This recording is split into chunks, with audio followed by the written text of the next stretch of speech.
वो अधीश जी ने दिया।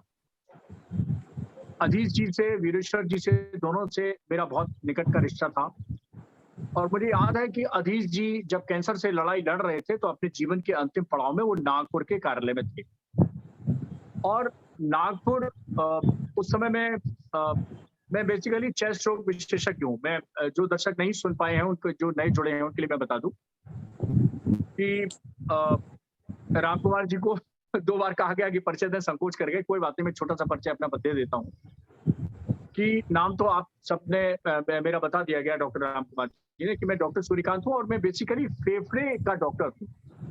कई बार होता है कि अपने लोग नाम जानते हैं, मेडिकल कॉलेज में डॉक्टर ये जानते हैं, लेकिन मैं किस चीज़ का स्पेशलिस्ट हूँ ये नहीं जानते हैं, बहुत से लोग नहीं जानते हैं।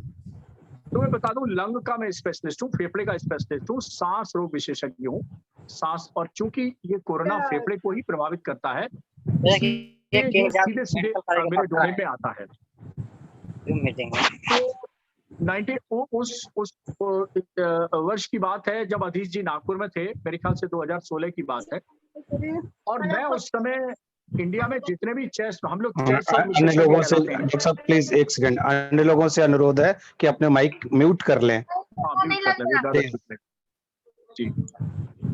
जी, तो उस समय मुझे याद है कि 2016 की बात है शायद, और मैं उस समय, हमारे भारत में जितने भी चेस्ट रोग विशेषज्ञ हैं, हम लोग चेस्ट स्पेशलिस्ट कहलाते हैं। तो इंडिया में जितने भी चेस्ट के रोग के विशेषज्ञ हैं, यानी फेफड़ा के रोग के विशेषज्ञ हैं, उसकी हमारी एक संस्था है, इंडियन चेस्ट सोसाइटी। और मैं उस समय 2016 में उसका राष्ट्रीय अध्यक्ष हुआ करता था। और मैं उस संस्था का यंगेस्ट प्रेसिडेंट चुना गया था। अक्सर लोग रिटायरमेंट के बाद, 65 वर्ष के बाद, 60 वर्ष के बाद चुने जाते हैं। मैं उस समय, मेरी उम्र 50 वर्ष भी नहीं थी, बहुत कम उम्र में मैं चुना गया था। और उसकी एक मीटिंग थी, तो मैंने उस मीटिंग से टाइम लिया। मैंने कहा नहीं, मैं अधीश जी को मुझे देखने जाना, मैं कार्यालय गया था। और उस समय उनकी कुछ नेचुरोपैथी, कुछ आयुर्वेद और इस तरह की दवा चल रही थी। और तब उन्होंने बहुत सी ऐसी जानकारी बताई, बहुत सी ऐसी चीज़ों की डिस्कशन हुआ कि वो आगे क्या सोचते थे, कहाँ विश्व संवाद केंद्र की क्या उनकी कल्पना थी, कहाँ ले जाना चाहते थे। तो विश्व संवाद केंद्र ने कुछ ही वर्षों में काफ़ी उल्लेखनीय कार्य किया है और अभी भी कर रहा है। और मैं भी बीच-बीच में, दिवाकर जी, हालाँकि मैं भूल जाता हूँ, याद नहीं रहता है काम के दबाव में। फिर भी मैंने शायद एक आध बार कुछ लेख भी लिखने की कोशिश की है। वैसे मैं पत्र-पत्रिकाओं में बहुत लिखता हूँ। किसी भी स्वास्थ्य संबंधी विषय पर मेरे लेख सभी जगह आते रहते हैं। मेरा शौक भी है ये। तो अ, दूसरा मैं ये बता दूँ कि हम लोग जब मेडिकल कॉलेज में, इस समय का कोई भी डॉक्टर जो पढ़ा है, उसने अपने मेडिकल की पढ़ाई में कोरोना के बारे में कुछ नहीं पढ़ा। तो जो भी ज्ञान या अनुभव हम लोगों को हुआ है, वो पिछले 14-15 महीने में हुआ है। तो कोई ऐसा नहीं है कि हम आपसे कोई बहुत बड़े विशेषज्ञ हैं। जितनी जानकारी इंटरनेट से, मीडिया से, सोशल मीडिया से और सबको है, या बार-बार इस तरह के जो प्रोग्राम होते हैं, उसमें से आपको मिली है, उससे हो सकता है थोड़ी बहुत अलग हो। हो सकता है डॉक्टर सूर्यकांत का जो सोचने का नज़रिया है, जो एनालिसिस करने का नज़रिया है, वो शायद थोड़ा डिफरेंट हो। डॉक्टर सूर्यकांत हैं, चेस्ट रोग विशेषज्ञ हैं केजीएमसी के।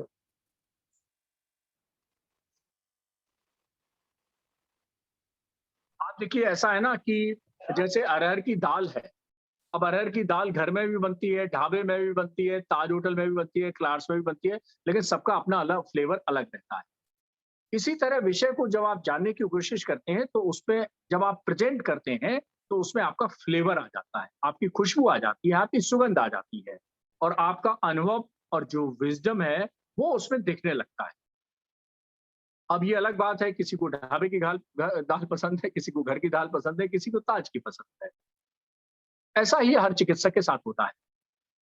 तो हो सकता है कि मैं कुछ बातें बताऊँगा, तो वो थोड़ी अलग लगें आपको, विशेष लगें, और हो सकता है आपको कुछ रूटीन लगें। ये तो सब बताते हैं, इसमें नया क्या है। तो देखिए, कोरोना एक वायरस है जो दिखता नहीं, अदृश्य वायरस है। तो हमारी लड़ाई किसके खिलाफ है? एक अदृश्य शत्रु के खिलाफ है।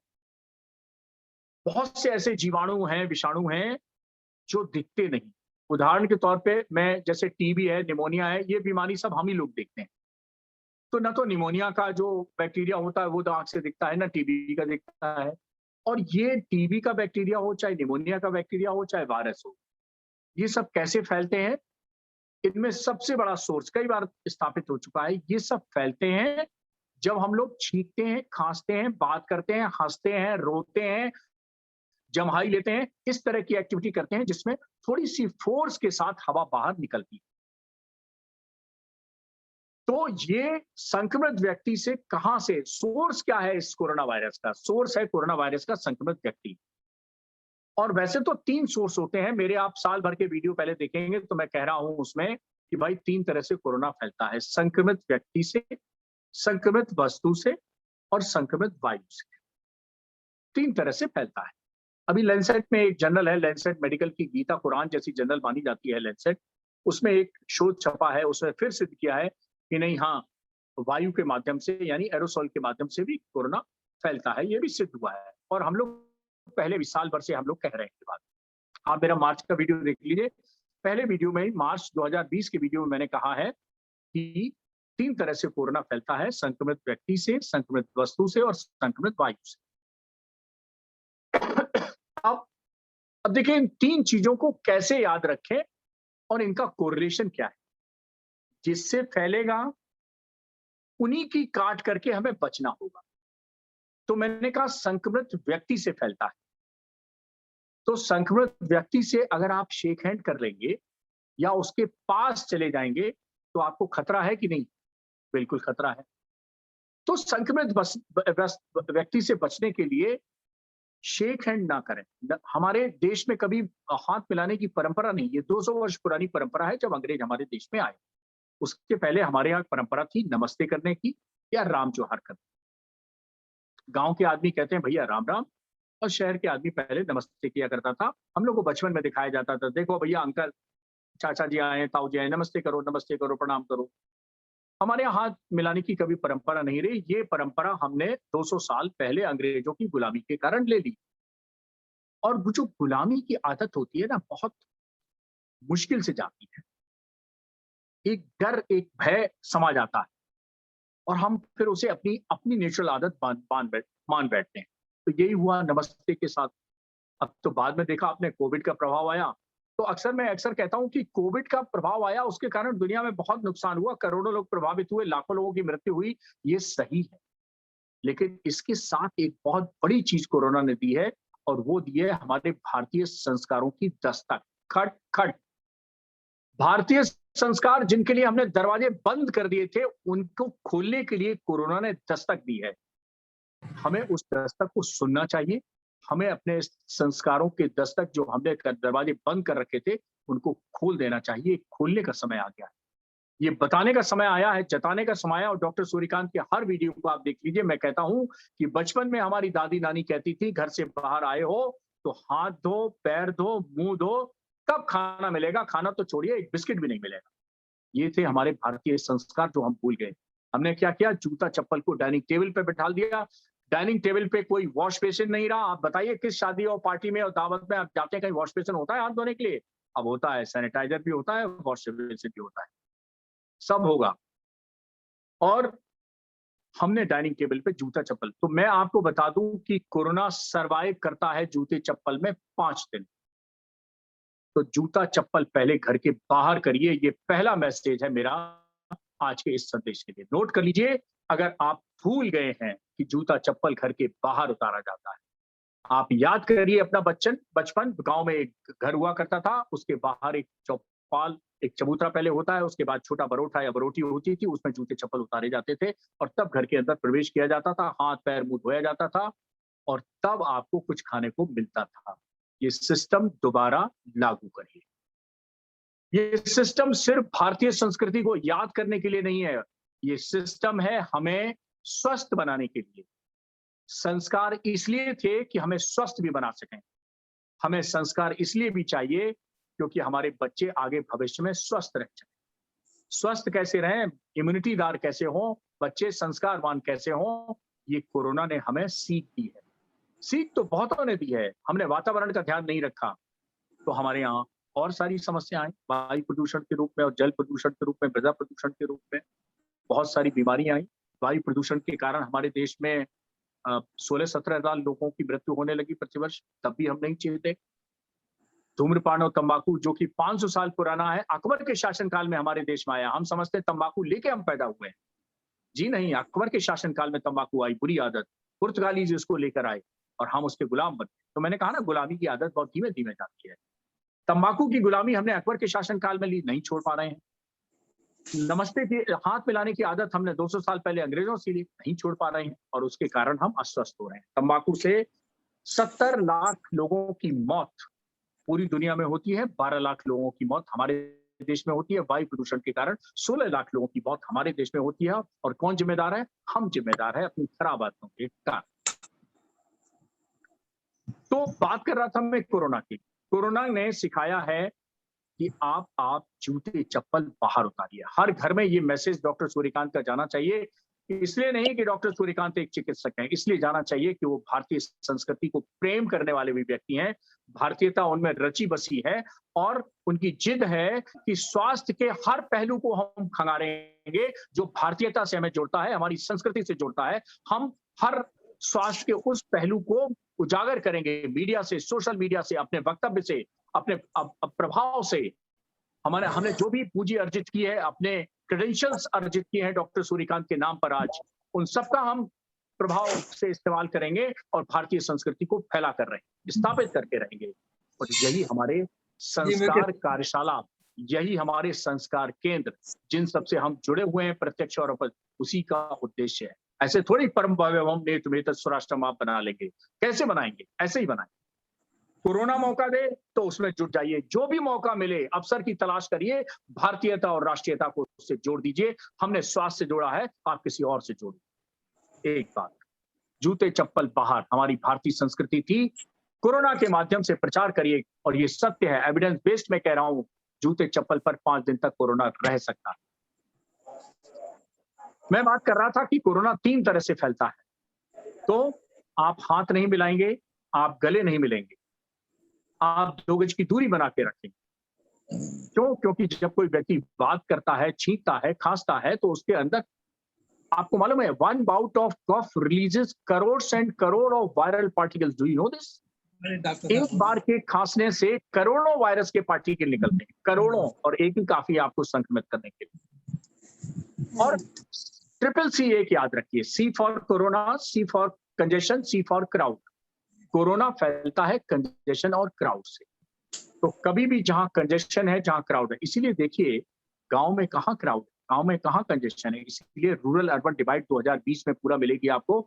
शहरों में बहुत फैला, महानगरों में बहुत फैला, दिल्ली बर्बाद हो गई, मुंबई बर्बाद हो गई, लेकिन हमारे गांव बर्बाद नहीं हो पाए, क्योंकि गांव में खुलापन है, चबूतरे पे लोग सो रहे हैं, छत पे सो रहे हैं, ओपन में रह रहे हैं, कोई शेक हैंड नहीं कर रहा है, कोई हाथ नहीं मिला रहा है। इसीलिए, और गांव वालों की इम्यूनिटी शहर वालों से ज्यादा है, तो एक इम्यूनिटी भी बहुत बड़ा फैक्टर है। मैं लास्ट में इम्यूनिटी पर भी बात करूंगा। तो आपको अगर संक्रमित व्यक्ति से बचना है तो उससे हाथ नहीं मिलाना है, नमस्ते करना है या राम राम करनी है, उससे गले नहीं मिलना है, 2 गज की दूरी बना के रखना है। और दूसरा मैंने कहा संक्रमित वस्तु से। अब वस्तु कौन सी संक्रमित है ये आप पता नहीं लगा सकते। उदाहरण के तौर पर छोटा देता हूं, मेरा कमरा है, जहां से मैं अभी मेडिकल कॉलेज के में रेस्पिरेटरी मेडिसिन डिपार्टमेंट के ऑफिस से मैं अपने बात कर रहा हूं। मान लीजिए मैं कभी बाहर गया था, इसी बीच कोई अंदर आया, मान लीजिए मेरा कोई कर्मचारी आया, उस कोरोना संक्रमित है और वो खांस गया, तो मेरे कमरे में 8 घंटे तक इस वायु में कोरोना जीवित रहेगा।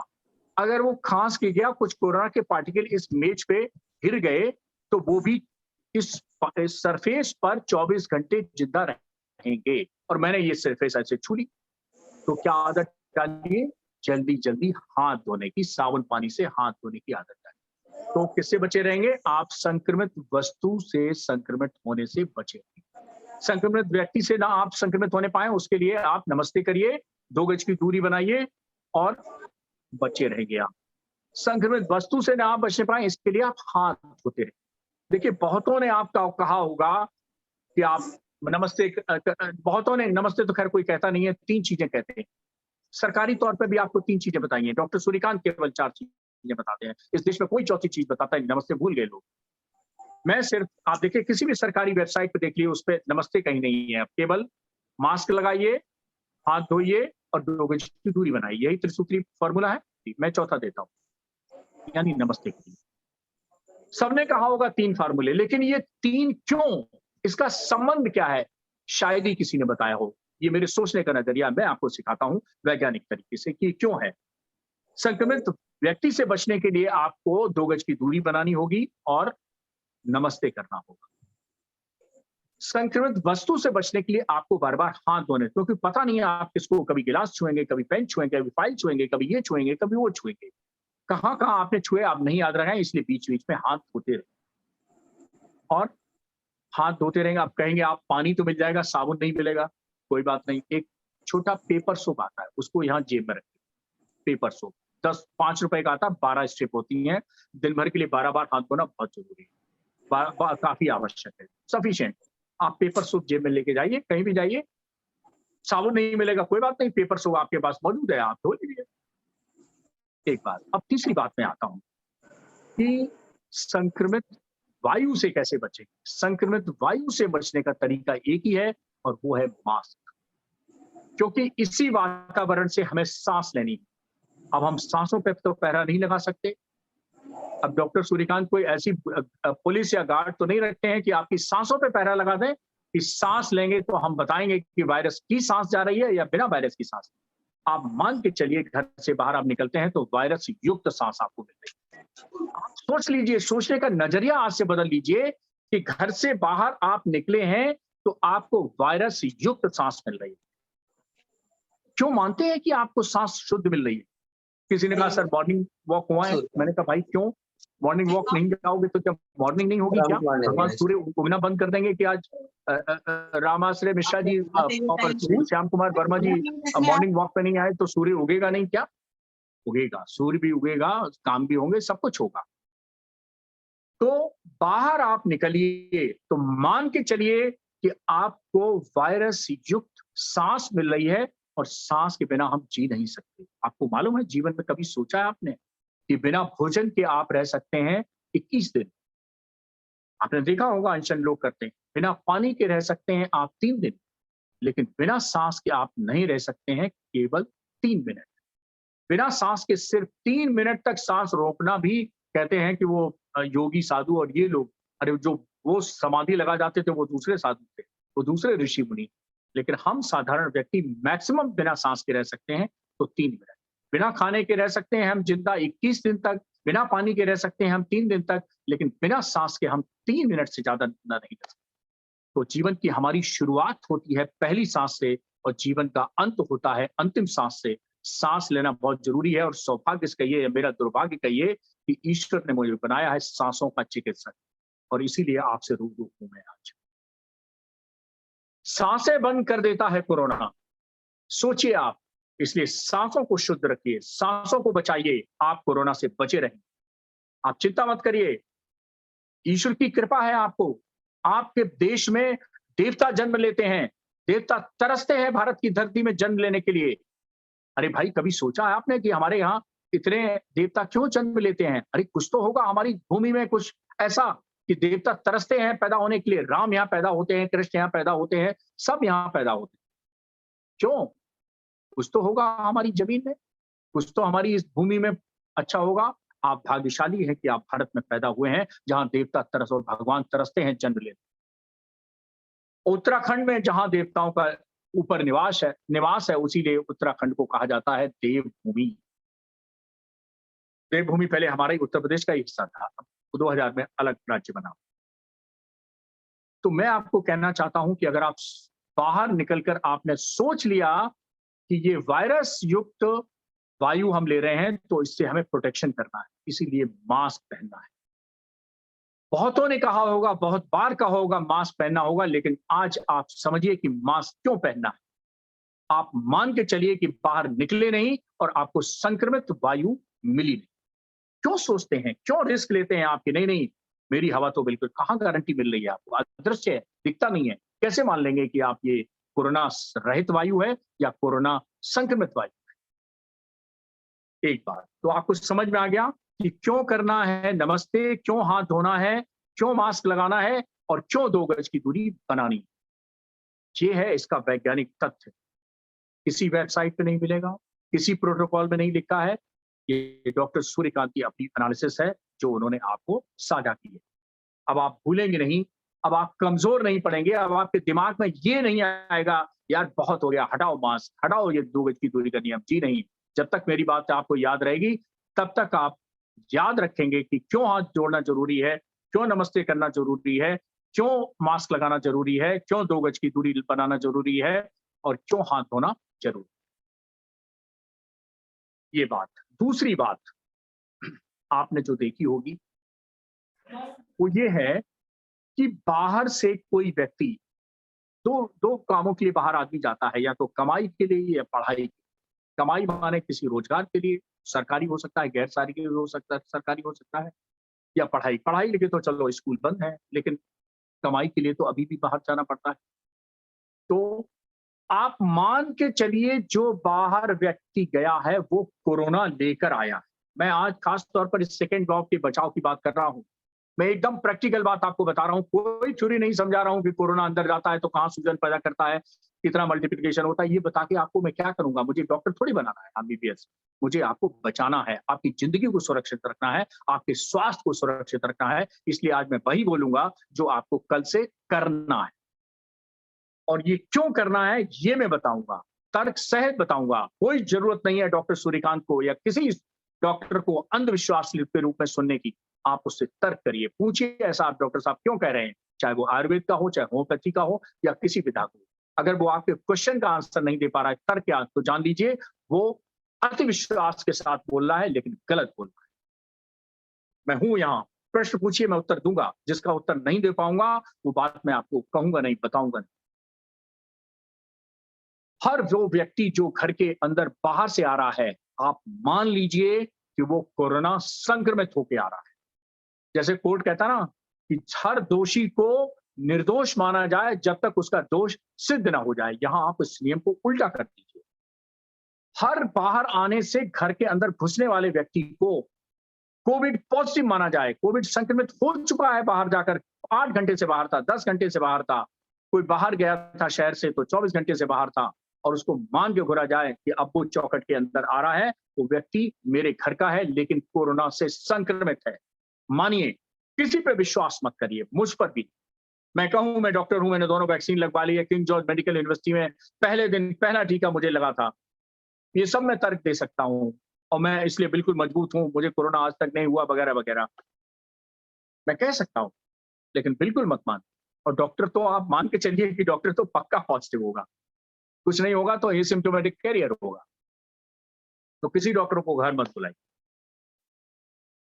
किसी को भी घर मत बुलाइए, घर बुलाने का समय नहीं। घर का सदस्य है, घर के बाहर गया, सब्जी लाने, दूध लाने, फल लाने, ब्रेड लाने। एक तो घर में महिलाओं की आदत होती है, सुनो जरा एक ब्रेड का पैकेट ले आना, शाम को एक दूध का पैकेट ले आना। भाई ये मत करिए बहनों, महिलाओं से मेरा विनम्र करबद्ध निवेदन है कि ऐसा मत करें। एक सूची बना लें, सप्ताह में एक दिन भेज दें और सब एक साथ मंगवा लें, कम से कम आउटिंग करवाइए। अरे पत्नी को तो मैं स्पेशली कहता हूँ, पहली बार ऐसा मौका मिला है जब पति इतने आपके पास करीब है, समय के करीब है, वर्क फ्रॉम होम चल रहा है, वर्क ऑफ होम भी चल रहा है, आपका भी थोड़ा काम कर रहा है, आपको चाय भी पिला दे रहा है, क्या दिक्कत है भाई आपको? अब कई मतलब पत्नियों को हो सकता है लगता हो कि अरे इससे तो अच्छा ऑफिस ही भले, तब तो दिन भर यहीं बैठे रहते हैं, कौन झेले इनको दिन भर, ये भी समस्या है, बहुत तरह की समस्याएं हैं। तो मैं ये कह रहा था कि आप मानिए जो व्यक्ति दरवाजे के अंदर घुसा वो कोविड पॉजिटिव है, संक्रमित है, फिर आप कैसे उसको सैनिटाइज करेंगे? है मेरा सिद्धांत, 2 चीजों से। एक मैं बोलता हूं एक्सटर्नल सैनिटाइजेशन, दूसरा है इंटरनल सैनिटाइजेशन। कैसे करेंगे? बाहर से जब भी आप आए, राम कुमार जी बहुत प्रिकॉशन लेते हैं, लेकिन राम कुमार जी घर के अंदर बाहर से जाएंगे अगर, तो घर के अंदर जाकर पहले आप सीधे बाथरूम में जाइए, साबुन पानी से आपको नहाइए, साबुन पानी से वायरस मर जाता है, और आप हो जाइए, आपका हो गया एक्सटर्नल सैनिटाइजर। फ्रेश धुले हुए कपड़े पहन लीजिए, आप हो गए, आपका हो गया एक्सटर्नल सैनिटाइजर। अब क्या गारंटी नहीं है कि आपके नाक, गले और फेफड़े में कोरोना पहुंच गया है? बिल्कुल हो सकता है। तुरंत इनको स्टीम का पात्र दीजिए, 5 मिनट स्टीम दिलवाइए, ये हो गया आपका इंटरनल सैनिटाइजेशन। देखिए कोरोना 56 डिग्री सेंटीग्रेड पे मरता था, ये मैं नहीं कह रहा हूँ, हर किताब में लिखा हुआ है, हर उस पे यूट्यूब पे जाइए, चाहे आप गूगल पे जाइए, सब जगह लिखा हुआ है। It got killed at 56 degree centigrade. अब अगर ये 56 पे मर जाता है तो भाप तो 100 से ऊपर की होती है, तो आप भाप लीजिए, 5 मिनट की भाप, ज्यादा नहीं। कई लोग इतनी भाप ले रहे हैं कि सब गला वाला सब जल। पिछली बार काढ़ा बहुत लोगों ने पिया, सब पेट में अल्सर हो गए। इस बार के मेरे ट्रीटमेंट प्रोटोकॉल में काढ़ा मैंने निकाल दिया। मैंने कहा काढ़ा वाड़ा की जरूरत नहीं। अरे काढ़ा आप 1 हफ्ता 10 दिन 1 महीना पी लेंगे, उससे इम्यूनिटी थोड़ी हो जाएगी। इम्यूनिटी डिसाइड होती है जब पैदा हुए, जब आप पेट में थे तब से लेकर और अब तक आपका क्या खान पान और क्या क्रियाकलाप रहा है, उससे इम्यूनिटी रातों रात नहीं होती। आग से एक सेब ले लिया तो शाम को इम्यूनिटी हो गई, ग्लोए आज पी लिया तो शाम को इम्यूनिटी हो। ये सब कहने की बातें हैं, फर्जी बातें हैं, बिल्कुल फ्रॉड, बिल्कुल फर्जी। कोई कहे कि मेरी बटी खा लीजिए, मेरा अरक पी लीजिए, ये कर लीजिए, इम्यूनिटी दे देगा। अरे भाई 1 दिन में, 10 दिन में, 1 महीने में इम्यूनिटी नहीं होती है। इसके माने उस व्यक्ति को इम्यूनिटी का कॉन्सेप्ट ही नहीं मालूम है। मैं बताऊंगा इम्यूनिटी कैसे पैदा होती है और कितने दिन में पैदा होती है। ऐसा बिल्कुल मत सोचिए आप ओवर कॉन्फिडेंस में आ जाएं कि मैंने तो गिलोय ले लिया, तुलसी ले लिया, अदरक ले लिया और मैं इम्यून हो गया। अरे भाई ऐसा होता कोई जादू की छड़ी, एक एक गिलोय ले लो, 1 महीना आपके अंदर इम्यूनिटी आ जाएगी। बिल्कुल गलत, एकदम फेक। और अब आप जानिए कि आपने कर लिया एक्सटर्नल सैनिटाइजेशन, फिर आपने स्टीम से ले लिया इंटरनल। डॉक्टर सूर्यकांत, एक किसी ने मेरा ऑडियो वायरल कर दिया है कि डॉक्टर सूर्यकांत, हालांकि उसने अच्छी मंशा में लिखा है, लेकिन अब लिखा है तो लिखा है उसने। बहुत से लोगों, मेरे ख्याल से दिवाकर जी ने भी सुना है, बहुत से लोगों ने सुना है। उसने लिखा कि डॉक्टर सूर्यकांत केजीएमयू के लखनऊ के अकेले चिकित्सक हैं जो कोरोना में, ऐसी कोई शहर उत्तर प्रदेश का नहीं है जहां कोरोना बढ़ा और डॉक्टर सूर्यकांत ना। बिल्कुल सही बात है। आगरा में पिछले साल अप्रैल में कोरोना बढ़ा, मुझे आगरा भेजा गया। सरकार ने कहा जाइए आगरा में कोरोना कंट्रोल करिए, मैं गया। कानपुर में कोरोना बढ़ा, मुझे कानपुर भेज दिया गया। मेरठ में बढ़ा, मुझे मेरठ भेज दिया गया। एक नहीं, 2 बार भेज दिया गया। और केजीएमयू में तो हुई। और फिर भी उसने लिखा कि इतना सब करने के बावजूद भी डॉक्टर सूर्यकांत केजीएमयू के अकेले चिकित्सक हैं जिनको अभी तक कोरोना नहीं हुआ। ये भी उसने गलत नहीं लिखा। ईश्वर की कृपा है, आप सबका आशीर्वाद है, नहीं हुआ। हो सकता मैं कोरोना के खिलाफ इतना बोलता हूँ, हो सकता कोरोना ही मुझसे डरने लगा हो, क्या पता, कह नहीं सकते। बजरंगबली जी की कृपा है, इधर बाईं तरफ टंगे रहते हैं, देखिए। तो आप सबकी शुभकामनाएं हैं, आप सबका आशीर्वाद है, बड़ों का आशीर्वाद है, आप सबकी शुभकामनाएं।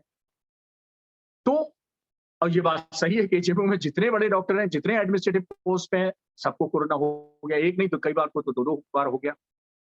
एनीवे, मैं इस तर्क में नहीं जाता हूं, लेकिन हाँ, ये बात कहने के लिए मुझे मजबूती मिलती है कि हाँ, अभी तक मैंने ईश्वर की कृपा से, आगे बचूंगा नहीं बचूंगा भगवान जाने, कह नहीं सकते। अभी तो 35% पॉजिटिविटी चल रही है केजीएमसी के डॉक्टर्स और केयर, मतलब हर तीसरा व्यक्ति पॉजिटिव हो रहा है।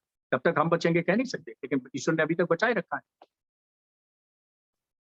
तो एक्सटर्नल सैनिटाइजेशन हो गया, इंटरनल सैनिटाइजेशन हो गया। जो आप कपड़े पहने थे वो आपने उबलते पानी में डाल दिए और वो साबुन पानी, सर्फ जिससे भी आप धुलते हैं, वो सिस्टम से धुल गए। अब आप परिवार से मिल सकते हैं। आपको मिल गया एनओसी, डॉक्टर सूर्यकांत का NOC for meeting with your family members. आपको मिल गया कोरोना फ्री परमिट। अब आप परिवार वालों से ये हैबिट डालने सब लोग जो घर से बाहर था, तभी आप घर के बुजुर्गों को, बीमार लोगों को, बच्चों को, गर्भवती महिलाओं को, अन्य परिवार के सदस्यों को बचा पाएंगे। वरना पता क्या कहेंगे, अरे भाई मेरे पिताजी को पता नहीं कोरोना कैसे हो गया, ये तो कहीं घर से बाहर ही नहीं निकले, फिर भी हो गया। अरे भाई आप लाए थे, आपने ध्यान दिया, आपने मान लिया कि मैं तो जा रहा हूँ, बड़ा मास्क वास्क लगा के रहता हूँ। अरे आपको ये नहीं मालूम कि मास्क लगा के आप गए ऑफिस में, आपने चाय पी, वहां मास्क नीचे, चाय अंदर, तो चाय अंदर गई? जी नहीं, जैसे ही मास्क नीचे किया, कोरोना तो ताक में बैठा हुआ है कि आप टिफिन खोल के खाना खाएं या चाय पिएं, आप मास्क नीचे करें और कोरोना घुस गया। इसीलिए भारतीय संस्कृति में एक चीज और कही जाती थी, क्या? कि भजन और भोजन एकांत में करना चाहिए। कहाँ लिखा है सामूहिक रूप? हमारी संस्कृति नहीं है कि सामूहिक रूप से भोजन करना चाहिए। हमारी संस्कृति नहीं है कि डाइनिंग टेबल पर सब खाना आ जाए और एक साथ करना चाहिए। हमें याद है हमारे ताऊजी मिलिट्री में सर्विस किए और प्रकांड विद्वान थे और नहा धो के केवल धोती पहन के, और वो मिट्टी वाला, वो चिकनी मिट्टी वाले से वो चौका वौका लगाया जाता था और तब एकांत, अकेले भोजन किया। कभी मुझे साथ नहीं बिठाया खाना खाने के लिए, जी नहीं, प्यार बहुत करते थे, आत्मीयता बहुत करते थे। हमारे बड़े बुजुर्ग थे, बाबा हमने देखे नहीं, वो पहले खत्म हो गए थे। दादी थी, दादी के बाद ताऊ जी थे, उन्हीं की चलती थी घर में। मानव वही मंत्र है आता है। और इसीलिए हमारी भारतीय संस्कृति में कहा गया, आप देख लीजिए श्लोक संस्कृत मुझे आती नहीं, लेकिन लिखा हुआ है कि भजन, अपना जो भजन करते हैं स्पिरिचुअलिटी के लिए, अब सामूहिक भजन करते हैं वो अलग विषय है। भजन और भोजन ये एकांत में करना चाहिए। आप क्या करते हैं, आप सब लोग टिफिन ऑफिस में एक साथ खोल लेते हैं और खाना मास्क लगाए कैसे खा लेंगे आप? और किसने कहा है कि खाते समय कोरोना नहीं आएगा? ये कहाँ लिखा है प्रोटोकॉल में कि आप लोगों के 7-8 लोग एक साथ चाय पी रहे हैं या चाय की दुकान पे चाय पी रहे हैं या एक साथ ऑफिस में भोजन कर रहे हैं तो कोरोना नहीं आएगा? ये कहाँ लिखा हुआ है, मुझे बताइए जरा, दिखाइए अपना प्रोटोकॉल। कहीं नहीं लिखा है। इसीलिए आप मान के चलिए कि आप घर में घुसे हैं तो कोरोना संक्रमित होकर घुसे हैं। ये थी 2 पहलू बहुत महत्वपूर्ण बचाव। अब मैं आता हूं, इस बार कोरोना में क्या हो रहा है कि एक परिवार का सदस्य अगर कोरोना संक्रमित हो जा रहा है तो लगभग सभी संक्रमित हो जा रहे हैं। यानी जो सेकेंड वेव है, इसमें कोरोना की जो इन्फेक्शियसनेस है, संक्रामक क्षमता है, वो बहुत ज्यादा है।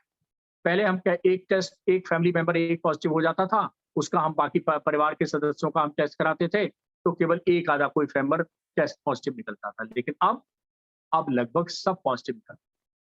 तो घर में जिस दिन एक पॉजिटिव माना जाए, आप मान लेना कि सब पॉजिटिव हो गए। सबकी चिंता करनी है, उसको तो आइसोलेट कर देना, बाकी को ऑब्जर्व कर लेना और सबका टेस्ट कराना। अगर टेस्टिंग की सुविधा, मैं गांव पे आऊंगा अभी बाद में जहां टेस्टिंग की सुविधा नहीं है, वो जब हमसे बाद में पूछा जाएगा तब। अभी मैं शहरों की बात कर रहा हूं जहां टेस्टिंग की सुविधा है, तो एक की नहीं सबकी टेस्टिंग करा लें। आप मान के चलिए। और जिनको जिनको अब अगली बात आती है कि भाई कौन से लक्षण है हम, तो मैं आपको बता दूं कि पिछले साल का मेरा वीडियो आप देखेंगे मार्च 2020 का, तो मैं उसमें कह रहा हूं कि भाई तेज बुखार, सूखी खांसी और सांस फूलना, ये कोरोना के बहुत 3 प्रमुख लक्षण हैं। अब पिछली बार मार्च जब मैं फोन आता था, अरे डॉक्टर साहब जुकाम हो गया तो कोरोना तो नहीं हो गया? मैंने नहीं भाई, जुकाम से मत डरो, ऐसे थोड़ी कोरोना होता है। थोड़ी खांसी आ गई, कोरोना तो नहीं हो गया? तो मैंने कहा, फिर मेरी कहावत आई। मेरी कहावत 2020 में बहुत पॉपुलर हुई। आप पता नहीं आप लोगों ने कितनों ने सुनी है, वीडियो मेरी देखी है। हाँ, एक जरूर मैं निवेदन करूंगा कि अगर मेरी बात अच्छी लगे तो मेरा यूट्यूब चैनल है, उसको सब्सक्राइब कर लिए, परिवार के साथ देखिए, बहुत मस्ती आएगी और मस्ती मस्ती में कोरोना के बारे में जानकारी है। कुछ नहीं, आप डॉक्टर सूर्यकांत केजेमुख यूट्यूब पे टाइप करिए, सामने हमारा चैनल आ जाएगा, उसको बस सब्सक्राइब कर लीजिए, फ्री है, कोई पैसा नहीं लगना है। और फिर उसके बाद हमारी प्लेलिस्ट आ जाएगी, सब आपको अब तक के, यहाँ तक कि 2009 में मैंने एक बार अस्थमा पे बोला था, बहुत अच्छा मेरा पॉपुलर लेक्चर हुआ हजारों, वो भी आपको हमारे उस यूट्यूब चैनल में मिल जाए, सब मिल जाए, कोरोना के तो मिल ही जाए। तो पिछले साल एक मेरी कहावत थी कि लोग कंफ्यूज हो जाते थे साधारण सर्दी जुकाम और कोरोना से, पिछले साल थी, इस साल वो कहावत बेकार हो गई। पिछले साल मेरी कहावत थी कि जैसे हर चमकती चीज सोना नहीं होती, ऐसे हर टपकती नाक कोरोना नहीं होती। लेकिन इस साल मैंने इस कहावत को नहीं कहा है, मेरी कहावत बेकार हो गई। अब कोरोना ने हमारे ऊपर उल्टा दांव चल दिया। अब उसने कहा, डॉक्टर सूर्यकांत तुम ऐसे बचाओगे, ऐसे डिफरेंशिएट करोगे कोरोना नॉन कोरोना, लोगों को जागृत कर रहे हो, मैं तुम्हें नहीं करने दूंगा। जिस दिन आपको लगे कि आज मेरी तबीयत ठीक नहीं है, समझिए आज से 5 दिन पहले आप कोरोना से संक्रमित हो गए थे।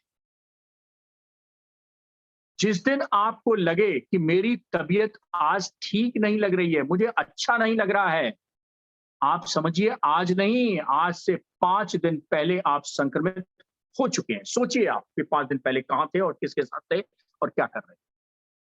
लोग क्या करते हैं, पहले दिन तबीयत ठीक है उसको इग्नोर कर देते हैं, फिर दूसरे दिन थोड़ा गला खराब हुआ उसको भी इग्नोर कर देते हैं, फिर तीसरे दिन थोड़ी खांसी वांसी आ गई उसको भी इग्नोर कर देते हैं, थोड़ा सिर दर्द हुआ उसको भी इग्नोर कर देते हैं, फिर उसके बाद आ जाता है फीवर, तो कहते हैं अरे भाई आज तो बुखार आ गया, फिर थकान है उससे आ गया होगा वगैरह वगैरह।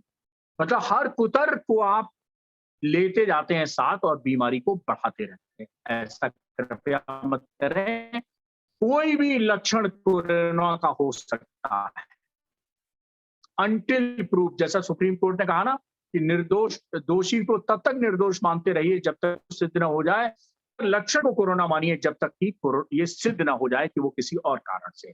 सिर में दर्द कोरोना है, आंख में खुजली कोरोना है, नाक बह रही है कोरोना है, गले में खराश कोरोना है, खांसी आ रही कोरोना है, सीने में दर्द हो रहा कोरोना है, सांस फूल रही कोरोना है, पीठ में दर्द हो रहा कोरोना है, बदन दर्द हो रहा कोरोना है, आपको लॉस ऑफ टेस्ट हो गया कोरोना है, लॉस ऑफ स्मेल हो गया कोरोना है, वोमिटिंग आ रही कोरोना है, डायरिया हो गया कोरोना है। और बताऊं, शाम हो जाएगी इसी में।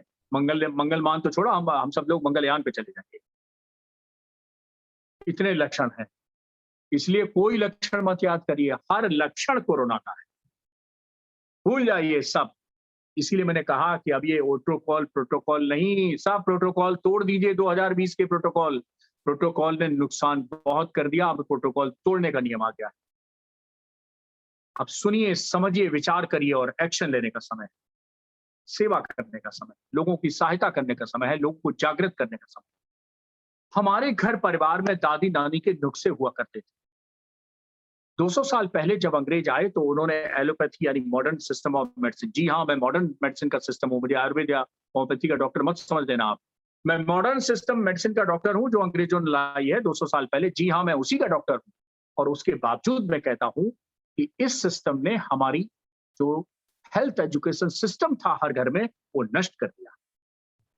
अब हमारे घर की जो लड़कियां जो 20 साल 30 साल बाद दादी बनेगी, 40 साल बाद दादी बनेगी, वो दादी होंगी लेकिन वो स्वास्थ्य शिक्षक नहीं होंगी जो हमारी दादी थी, आपकी दादी थी, जो स्वास्थ्य शिक्षक थी।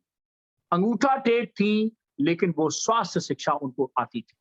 वो हेल्थ एजुकेशन की परफेक्शनिस्ट थी। उनको सब मालूम था कि जुकाम हो तो क्या दो, हल्की खांसी हो तो क्या दो, बुखार हो तो क्या दो, काढ़ा कैसे बनाओ, तुलसी कैसे दो, इसका क्या उपयोग है, शहद में कौन सी दवा दी जाएगी, दही में कौन सी दी जाएगी, लड्डू में कौन सी दी जाएगी, मिठाई में कौन सी दी जाएगी, गुड़ के साथ कौन दी जाएगी, पानी के साथ कौन दी जाएगी, सब मालूम था। अंगूठा टेक थी लेकिन अशिक्षित नहीं थी, वो एक प्रशिक्षित स्वास्थ्य कार्यकर्ता थी। हमने आंगनबाड़ी, ये हेल्थ वर्कर, आशा वर्कर, पैसा देके, ट्रेनिंग देके, ये करके वो करके एक तंत्र खराब कर दिया, लेकिन सब तंत्र आज ये फेल हो गया। It's a failed system. जी हाँ, मैं कह रहा हूं 73 साल में जो हमने सिस्टम बनाया वो फेल हो चुका है। हमने अपने 200 साल पुराने सिस्टम को खराब कर दिया। हर दादी नानी हमारे यहाँ उससे ज्यादा जानती थी तो आज की आंगनबाड़ी नहीं जानती है, आशा बहू नहीं जानती है, उससे ज्यादा जानती थी, लेकिन हमने बर्बाद कर दिया उसको। हमें दोबारा जीवित करना है। हमने अपने बच्चों को फिर सिखाना है कि खान पान हमारा क्या होना चाहिए, छोटे छोटे नुस्खे बनाने हैं। आज अगर डॉक्टर सूर्यकांत, मैं फिर कहता हूं कि 75 जिले हैं, एक एक जिले में अगर 75 डॉक्टर सूर्यकांत तो नहीं तो लेकिन कम से कम 75 प्रशिक्षित कार्यकर्ता हर जिले में, हर कस्बे में, हर गांव में 2-2, 4-4 ऐसे प्रशिक्षित कार्यकर्ता हो जाएं इसी के माध्यम से, तो इससे बड़ा तंत्र कोई नहीं होगा जो हमें कोरोना से बचाए। यही जागृति ही कोरोना में बचाए। जागृति का अभाव है। हम मान के चलें और हर परिवार के सदस्य को हम ऑब्जर्वेशन दें, और जैसा मैंने कहा कि जिस दिन आपको ये लगे कि आज मुझे कुछ ठीक नहीं लग रहा है, मेरी तबीयत ठीक नहीं लग रहा है, तो आज आप कोरोना संक्रमित नहीं हुए हैं, आज से 5 दिन पहले आप कोरोना संक्रमित हो चुके हैं। अब तो आप फैला चुके हैं घर में 5 दिन से। तो इसीलिए आइए घर में हम टेस्ट कराते हैं और लगभग सब पॉजिटिव, और आप ही ने फैलाया है मान्यवर, आप ही ने फैलाया। इसीलिए मैंने कहा कि आप घर की चौखट के अंदर आइए, अपने को कोरोना संक्रमित मानिए, और इसीलिए एक्सटर्नल सैनिटाइजेशन करिए, इंटरनल सैनिटाइजेशन। अब देखिए, अब एक बात होती है कि साहब बीमार हो गया घर में, तो मैं कहता हूं कि घर में अब टीवी हो चाहे न हो, फ्रिज हो चाहे न हो, वॉशिंग मशीन हो चाहे न हो, कोई मशीन ना हो, लेकिन पल्स ऑक्सीमीटर या जो छोटी मशीन होती है घर में रखना बहुत जरूरी। बिना उसके आप ये निर्णय नहीं ले पाएंगे। अरे आरटीपीसीआर होता रहेगा, उसकी भी एक सीमा है। आरटीपीसीआर केवल 100 में 70 की जांच सही कर पाता है, 30 में वो भी नहीं कर पाता है। मैं आपको बताता हूं 100% गारंटी के साथ कैसे जाने कोरोना है कि नहीं। मैंने कहा कोई लक्षण पैदा हुआ नया, मानिए कि कोरोना है, 100% मानिए कि कोरोना है। और उसी समय से आप उसको आइसोलेट कर दिए। आइसोलेशन में मेरा एक कॉन्सेप्ट अलग है। सरकार ने कहा कि वो प्रोटोकॉल ने कहा, मैं सरकार तो नहीं कहूंगा, सरकार कहूंगा तो मुझे नोटिस मिल जाएगा कि सरकार के खिलाफ बोला। मैं प्रोटोकॉल की बात करता हूँ। प्रोटोकॉल ने कहा घर के अंदर एक कमरा हो, अटैच बाथरूम हो और बिल्कुल उसको आइसोलेशन किया जाए। भाई आइसोलेशन में रखिए, लेकिन अलोन मत रखिए उसको। आपने आइसोलेशन के साथ अगर उस व्यक्ति को अलोन कर दिया, कोरोना से बाद में मरेगा, डिप्रेशन से पहले मर जाएगा, तनाव में पहले पागल हो जाएगा। और मान लीजिए ऑक्सीजन सिर्फ कोरोना ही कम नहीं करता है, आपका तनाव भी ऑक्सीजन कम करता है, डिप्रेशन भी कोरोना कम करता है, आपके अंदर जो घबराहट बेचैनी हो रही है वो भी आपकी ऑक्सीजन कम करती है। सिर्फ कोरोना ही ऑक्सीजन कम नहीं करता है, आपके अंदर के परिवार का जो माहौल है वो भी कोरोना। सब मस्त हो गए, हमने तो आइसोलेशन है उनको बंद कर दिया। लो भैया, जेल जेल की तरह, जैसे वीर सावरकर को खाना मिलता था, वो दरवाजा खोला, लो भैया नाश्ता, लो भैया खाना। अरे भाई मशीन थोड़ी है, रोबोट थोड़ी है, लो भैया खाना लो। अरे भाई उससे एकांतवास में रखे, लेकिन उसको अकेला मत रखे। कोई नहीं आपको बताएगा कि होम आइसोलेशन कैसे रखना है, होम आइसोलेशन में रखना है, लेकिन उसको अलोन नहीं छोड़ना। उसके साथ कनेक्टिविटी रखिए, उससे कनेक्ट रखिए, उससे कम्युनिकेट करिए, कम्युनिकेशन करिए, उससे वीडियो कॉल करिए, बातचीत करिए। अगर आपका बच्चा डांस कर लेता है तो खोल दीजिए दरवाजा, लगवा दीजिए उसको मास्क, आप भी मास्क लगा दिए। बच्चे से कहिए कि अपने पापा को डांस करके दिखाए। अरे पत्नी से कहिए अपने पति को डांस करके दिखाए, गाना गा के दिखाए, संगीत बजाए, गिटार बजाए, म्यूजिक बजाए, जो भी कर सकते हैं आप उसको खुश रखने के लिए करिए। उससे कहिए नेटफ्लिक्स पे पिक्चर देखे, टीवी देखे, शो देखे, डॉक्टर सूर्यकांत का यूट्यूब चैनल देखिए, वो भी देखकर सब देखिए, अकेला मत छोड़िए। होम आइसोलेशन में कर दिया और दवाएं आ गई, खाना दिया। हम तो साहब होम आइसोलेशन में रखे हुए बिल्कुल नहीं पास जाते हैं, और गर्व से लोग बताते हैं बिल्कुल नहीं पास जाते हैं, दूर ही रखते हैं, हम तो बात भी नहीं करते हैं, जैसे बात करने से कोरोना लग जाएगा। अरे भाई ऐसा बर्ताव मत करिए।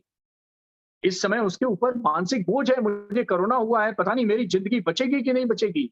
और ऐसी ऐसी ऐसी स्थिति में अगर आप अकेला छोड़ देंगे तो अवसाद से मर जाएगा, डिप्रेशन से बेचारा चला जाएगा, ऑक्सीजन उसकी धड़ाधड़ गिरेगी नीचे। ऑक्सीजन केवल सिलेंडर से नहीं मिलती, ऑक्सीजन केवल पेड़ पौधों से नहीं मिलती, ऑक्सीजन केवल किंग जॉर्ज मेडिकल यूनिवर्सिटी में नहीं मिलती, ऑक्सीजन केवल ऑक्सीजन कंसंट्रेटर से नहीं मिलती। ऑक्सीजन मिलती है यहाँ पॉजिटिविटी से, ऑक्सीजन मिलती है हौसला बढ़ने से।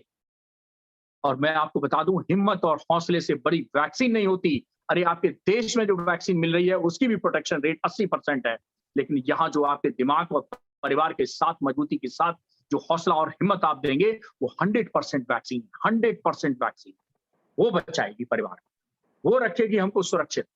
ये पैदा करिए परिवार के अंदर, समाज के अंदर कि हम जुड़े हुए हैं, हम टूटेंगे नहीं, हम लड़ेंगे, हम झुकेंगे नहीं, हम झुकाएंगे, हम भागेंगे नहीं, हम कोरोना को भगाएंगे।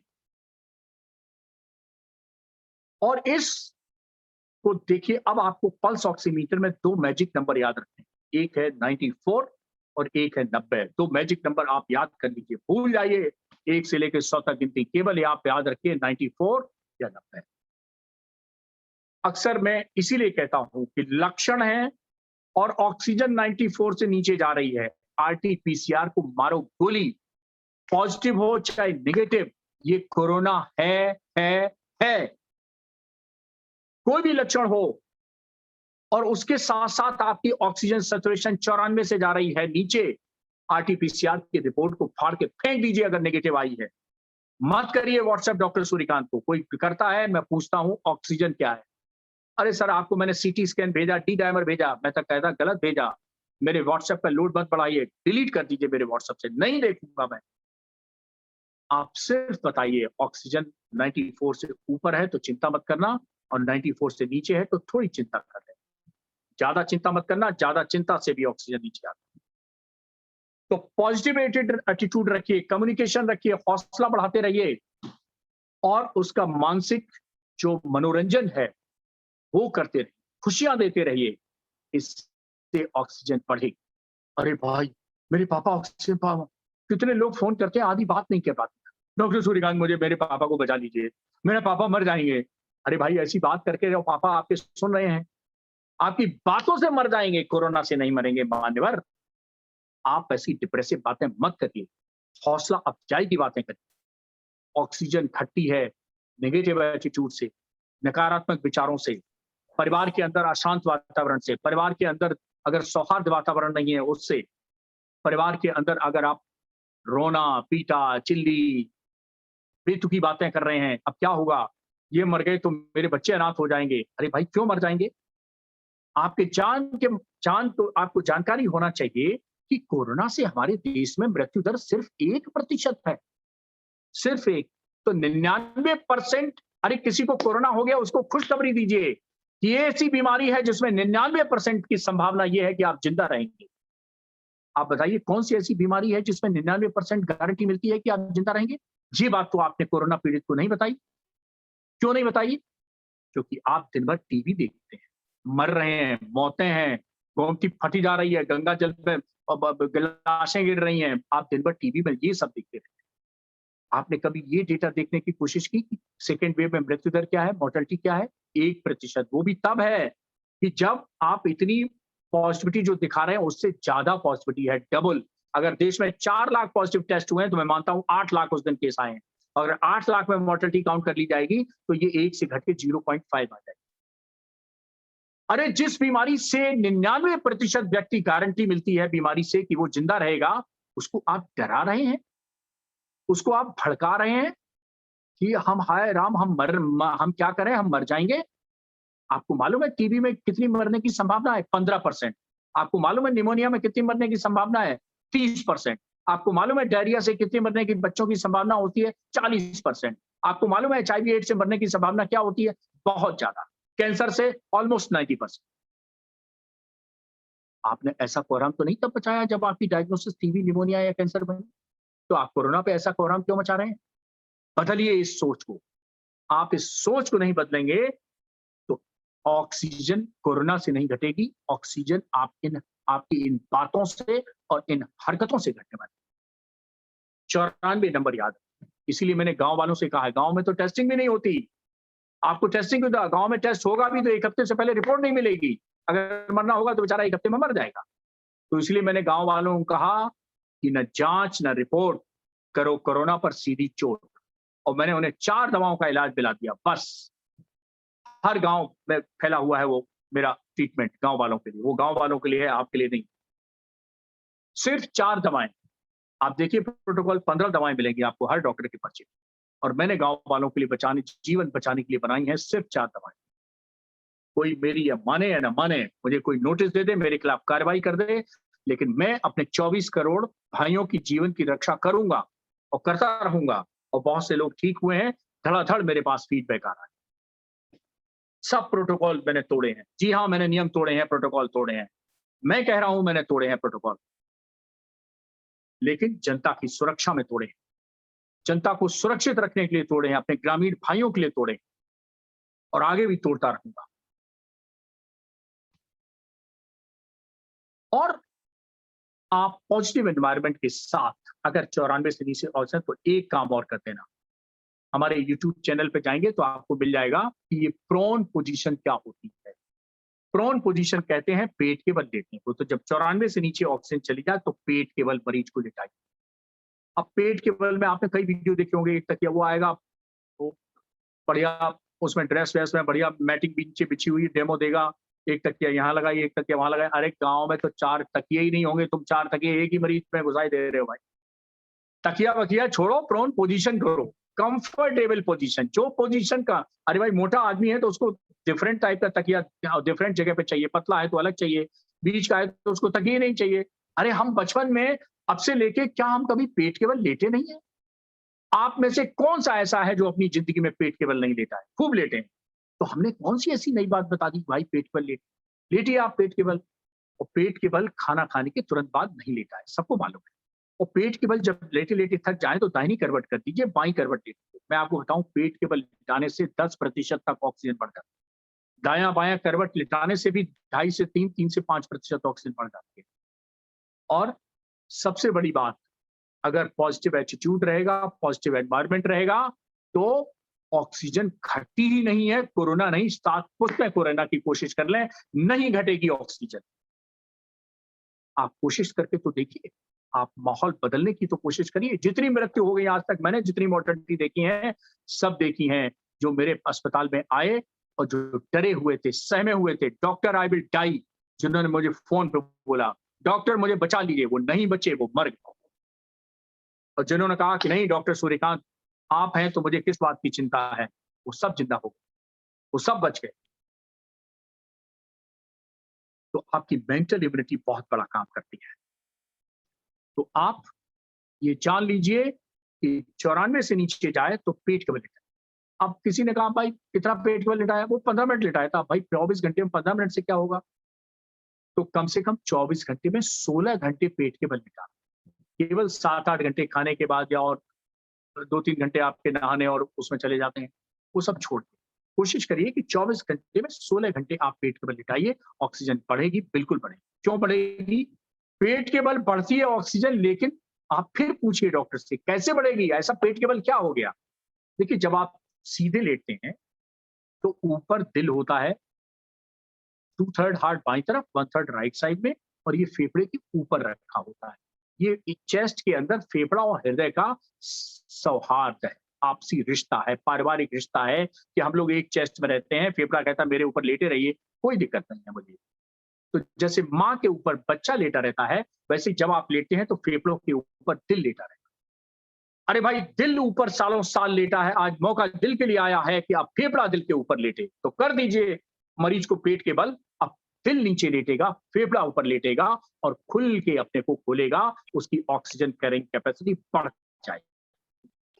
अरे ये जो फेफड़े ने समझौता किया है जिंदगी भर की लेटोगे तो मेरे ऊपर लेटोगे फेफड़े के, ये दिल के साथ आज मौका आया है दिल के लिए कि वो कह रहा है कि आप पेट के बल लेटिए, आज मैं आपको अपने गोद में लेटाऊंगा, ऊपर लेटाऊंगा और मैं ऑक्सीजन बढ़ाने की क्षमता का मौका आपको प्रदान करूंगा।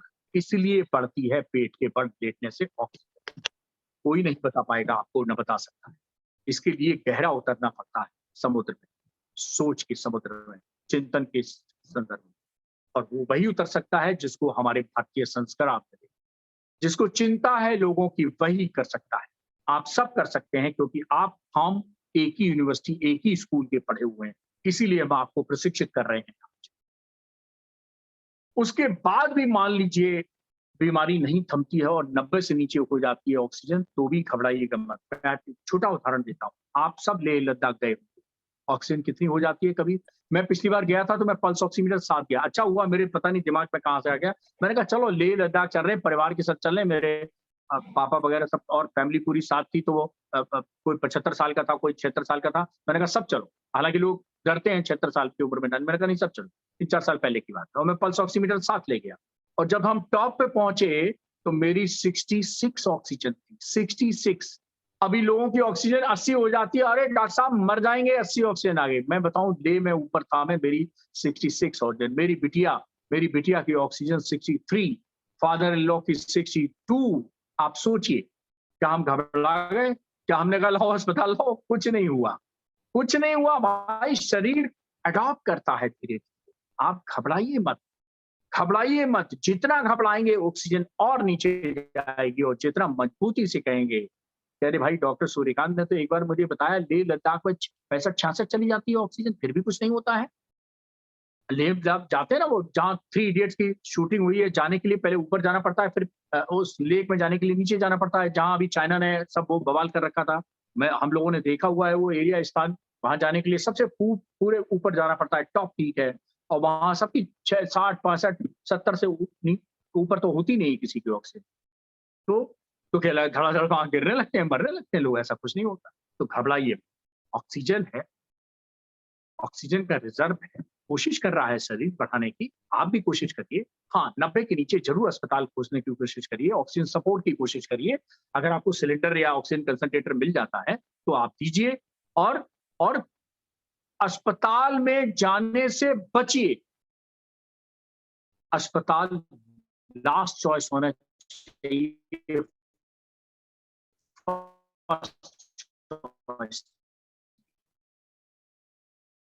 आपने होगा उसकी तो हवाओं में, फिजाओं में, गलियों में, गलियारों में कोरोना ही कोरोना घूम रहा है। आप अस्पताल के जेमू जरूर ले जाएंगे, लेकिन सांस ऑक्सीजन भी मिलेगी, लेकिन हर सांस के साथ कोरोना भी मिलेगा, आपको भी, आपके मरीज को। तो कोशिश करिए कि घर को ही अस्पताल, कमरे को ही अस्पताल बना दीजिए। थोड़ा हेल्थ एजुकेशन आप भी क्रिएट करिए। अस्पताल में क्या ट्रीटमेंट होता है उसके लिए मैं एक बात बता दूं। देखिए 2 चीजें हैं जो जिंदगी देती हैं, आप भी सुन लीजिए। एक ऑक्सीजन है और दूसरा स्टेरॉइड नाम की दवा है, जिसके लिए डिबेट होती रहती है, लेकिन हाँ मैं मानता हूं, मैं नहीं, अब तो पूरी दुनिया मान रही है, WHO ने लिख दिया है। डेक्सामेथासोन का ट्रायल हुआ, एक स्टेरॉइड का, उन्होंने कहा नहीं, 2 ही चीजें जान बचाती हैं, एक ऑक्सीजन और स्टेरॉइड। इसमें मैं तीसरी चीज जोड़ता हूँ कि 3 चीजें आपकी जान बचाएंगी। नंबर 3 स्टेरॉइड, नंबर 2 ऑक्सीजन, और पता है नंबर 1 क्या है? कोई नहीं बताएगा, आपकी हिम्मत। ये 3 चीजें आपकी जान बचाएंगी, और नंबर 1 पे आपकी हिम्मत रहेगी, नंबर 2 पे ऑक्सीजन रहेगी, और नंबर 3 पे स्टेरॉइड रहेगा। रेमडेसिविर आपकी जान नहीं बचाएगा। 5,000 रुपए का इंजेक्शन है, रोज अखबार में पढ़ते हैं कालाबाजारी हो रही है, नकली मिल रहा है, क्यों पीछे पड़े हो? मेरे पास ऐसे डॉक्टर साहब वो रेमडेसिविर इंजेक्शन लगा दीजिए। मैंने कहा जरूर लगवाऊंगा, लिखिए मेरी फाइल पे कि ये इंजेक्शन मैं अपने मर्जी से लगवा रहा हूं, इसकी जिम्मेदारी मेरी है, तो मैं लगवाऊंगा, नहीं लगवाऊंगा। आप शिकायत कर दीजिए कि डॉक्टर सूर्यकांत रेमडेसिविर के खिलाफ हैं, कर दीजिए मेरी शिकायत। मैं नहीं लगवाऊंगा, नहीं लगवाऊंगा, नहीं लगवाऊंगा। रेमडेसिविर जिंदगी नहीं बचाता है, जान ले लेता है।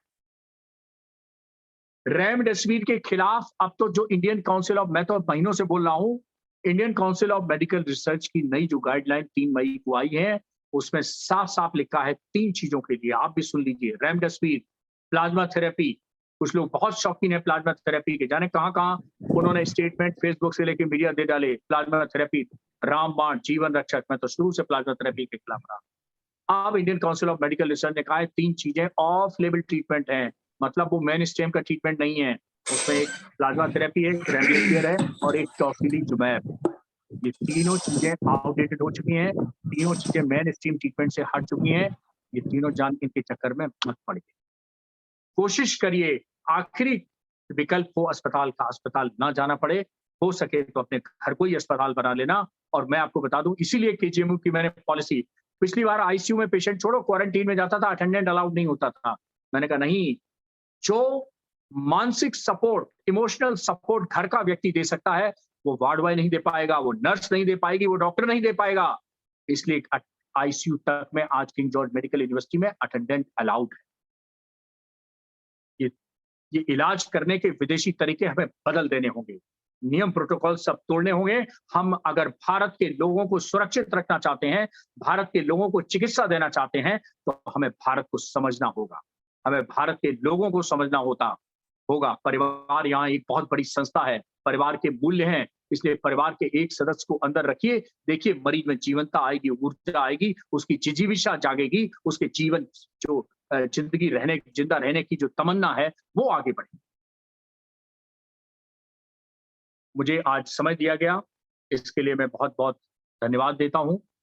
और हाँ, एक बार रिक्वेस्ट करूंगा, क्योंकि नेशनल हेल्थ मिशन का मैं कोविड वैक्सीनेशन का ब्रांड एम्बेसडर भी हूं, इसलिए मैं एक रिक्वेस्ट जरूर करूंगा, वैक्सीन जरूर लगाइए। अल्टीमेटली वैक्सीन ही आपको बचाएगी। और मैं बिल्कुल कहता हूं कि वैक्सीनेशन की रफ्तार बढ़ाने की कोशिश की जा रही है, और बढ़नी चाहिए।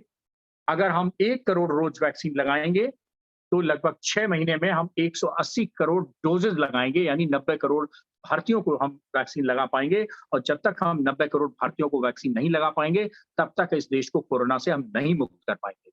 और 1 करोड़ रोज आपने वैक्सीन लगाई, तो 6 महीने यानी 180 दिन लगेंगे आपको टीकाकरण पूरा करने के लिए। अगर हमने आधी लगाई तो 1 साल लगेगा, और अगर हम वर्तमान जो स्पीड है 25 साल वाली, तो हमें 4 साल लगेंगे। और 4 साल में तीसरी लहर आएगी कि 10वीं आएगी, कह नहीं सकते। इसलिए हमें वैक्सीनेशन, इसके माध्यम से हम कह रहे हैं सरकार से भी कि हमें वैक्सीनेशन की स्पीड अभी और बढ़ानी होगी। कोशिश करें 6 महीने के अंदर हम 90 करोड़ लोगों को वैक्सीनेट कर दें, तभी हम इस देश को कोरोना मुक्त कर पाएंगे। कोई प्रश्न है तो स्वागत है। आपने मुझे समय दिया, मौका दिया, बहुत बहुत धन्यवाद।